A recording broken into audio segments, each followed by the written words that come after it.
Ako si Rocky Biriquino, panganay sa 8 ka mga anak.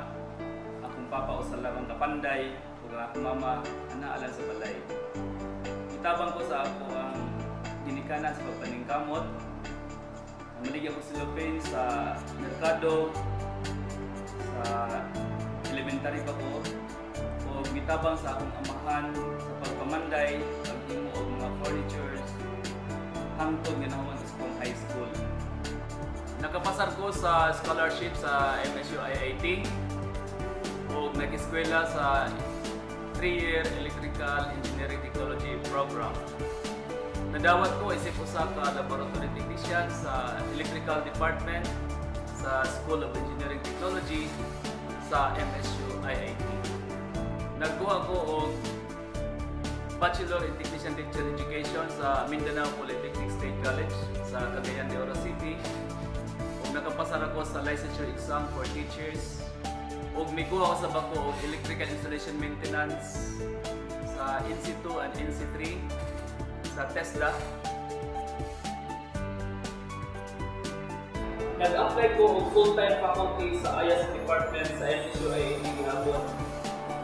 Nagpadayon di ako pag-eskwela sa ako ang Master in Technician Teacher Education isip usa ka accredited assessor at grader sa qualification nga electrical installation and maintenance NC2 at NC3.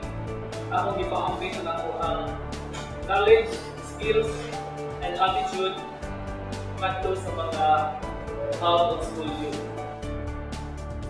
Ang mga out of school youth nga ako ang ibang tutluan human sa ilang pag-training, nakapasok ko sila sa National Certification Level 2.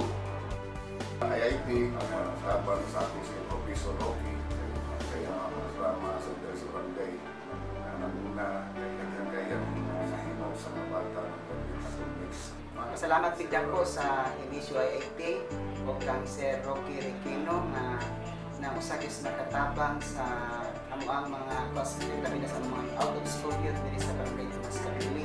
Mr. Rocky Biriquino is actually the all-time season trainer at the Department of IASET, and he has been handling the electrical maintenance training for the last 5 years, and he has particularly helped the out-of-school youth.